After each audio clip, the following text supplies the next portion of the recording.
evil entities that copy your physical appearance and steal your energy, astral projection and encounters with dark beings that could bring you serious consequences. Welcome to another episode of the Chronicles of the Unexplained podcast. In today's episode, I'm gonna tell you two true stories. One of them is about a topic that you've probably heard. People know it as astral travel, but in reality, they are out-of-body experiences. Astral projection is an esoteric term for an out-of-body experience that involves the spirit traveling to other places. It's also known as astral travel, soul journey, or spiritual travel. The other story is related to the so-called doppelganger phenomenon, which is a term used to refer to an apparition of a living person in a place when it is actually somewhere else at the same time. These two stories happened to one of my cousins. Doppelganger. Doppelganger is a German word used to define the double of a living person. The origin of this strange phenomenon is usually explained or it's related to parallel dimensions or evil entities that copy your physical appearance and attitudes that steal your identity. In mythology and folklore, seeing the doppelganger itself is an omen of death.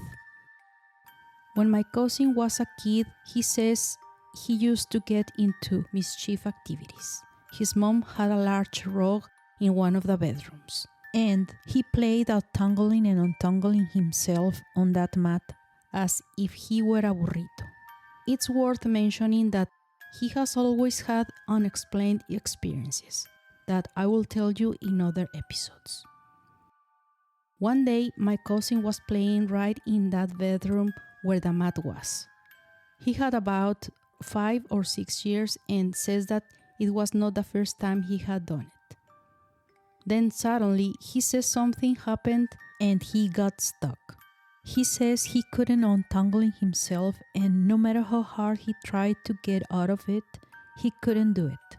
Himself, he began to despair a lot and began to yell at his mom, but no matter how much he screamed, she didn't hear him. My cousin says that my aunt was in the kitchen and she never heard him. Then suddenly, he saw one of my uncles, his mom's brother. He took him out of there, untangling him from the rug so that he could get out, and says that while he was helping him out, my uncle scolded him and told him not to do it again. That could be dangerous. He says that in an instant, he turned around and my uncle was no longer there.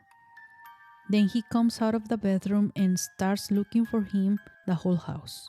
He went to the kitchen to ask his mom where my uncle was, that he wanted to thank him and wanted to say hello.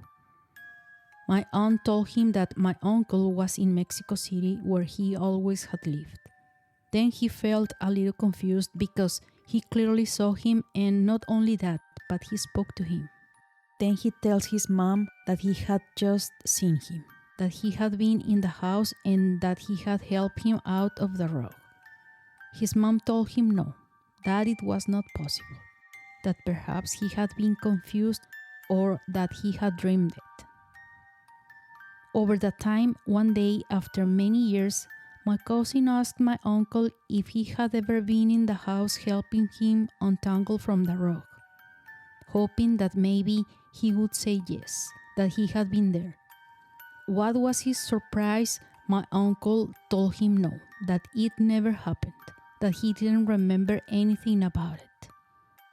My cousin to date cannot explain that situation that he lived through, and today that uncle lives in Chihuahua and is perfectly fine without any problem. Astral projection, out-of-body experience. It all started one day while my cousin was with a friend. He heard a talk about these topics that are an enigma. And not only did he listen, but he witnessed something that attracted him a lot, and that is how he began to become more interested in the subject.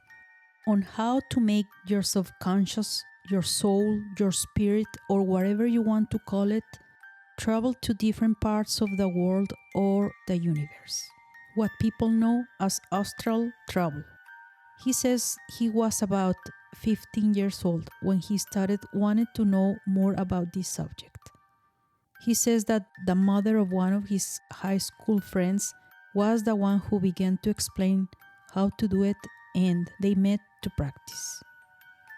During these encounters, he began to develop the ability to decide where he wanted to travel.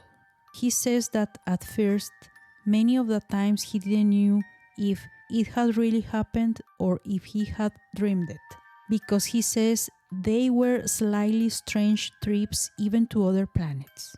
However, of the trips he made, I will tell you 3 of them which were verified by third parties.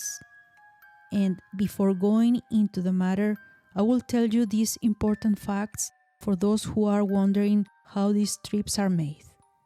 He says that once at his friend's house, his friend lived on the second floor in a building that was on a busy avenue. He says that he detached himself from his body while on the roof. He says that he falls and could feel how the cars passed over him. After this event, they explained to him that these trips must be taken with cautions and must be done step by step, following the recommendations to avoid any risk. For example, they explained to him that he had to put his body when trying to return from the trip in such a way that the limbs, both hands and legs, go in a lined up way, because there were times when he returned to his body and says that he didn't manage to do it. He was unable to do it correctly, that he entered suddenly and that caused him to wake up the next day with pain in one leg or one arm. It is also worth mentioning that the position with which you travel in the astral plane is in horizontal position. He says that he managed to see his body lying on the bed just as you can see it in the movies, and that if you concentrate where you think you can go or you want to be there, you appear. It is said that the astral plane is crucial to the effectiveness of rituals on the physical plane because it acts as a bridge between the material and the spiritual. On the astral plane, energies and thoughts are molded before manifesting physically. Come back to the story. One of the trips that he did was when an aunt of his was sick and was admitted to the hospital many miles away from where he lived. He decided to travel to see her and managed to perfectly describe the hospital, on which floor it was, what the room was like, and the conditions in which his aunt was. Her family, who were taking care of her, were very surprised when he gave them all these details because there was no way he knew it, being so far away. The second time he says that one of his brothers didn't believe him.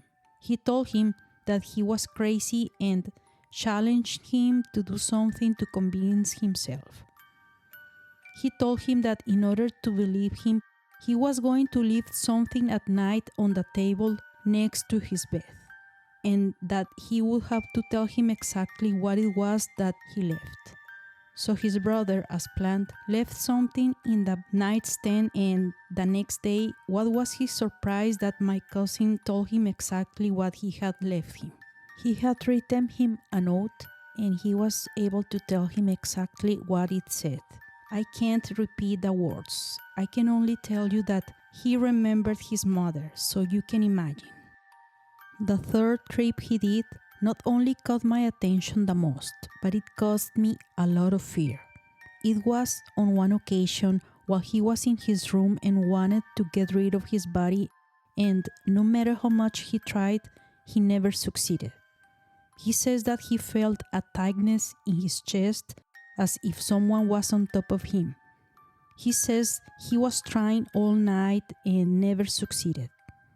The next day, he arrived at school and his friend told him that his mom wanted to talk to him. Then they went to see the lady, his friend's mom. and what she told him left him speechless.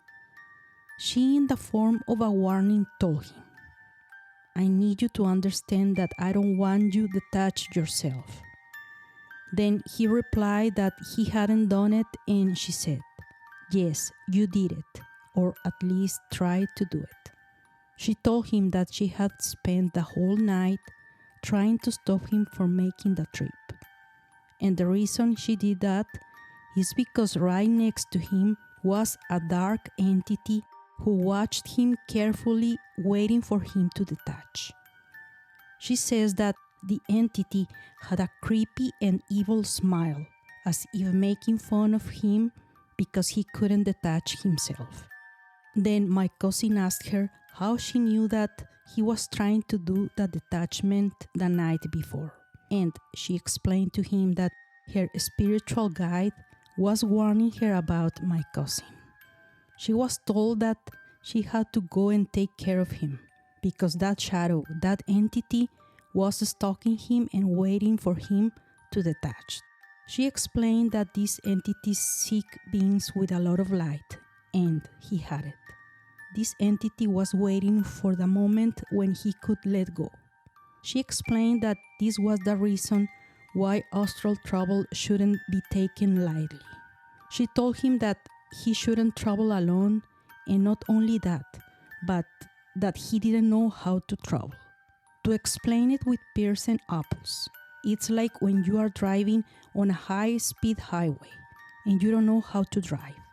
You could bump into other people who are also doing these astral projections and cause problems, apart from running into all kinds of entities, good and bad. After listening to all this explanation, my cousin didn't want to find out more about the reason why that dark entity was there stalking him, because he was afraid to ask, and he decided not to investigate anymore and decided not to try to make these trips never again. If you liked the episode, please share it with someone you know loves paranormal or unexplained stories. Follow me on different podcast platforms to receive notifications whenever a new episode comes out. Follow me on social media where I share previews of new episodes before they are published. Instagram, TikTok, and YouTube as unexplained.enigma. Facebook, Chronicles of the Unexplained. Thanks for listening, and see you all in the next unexplained story.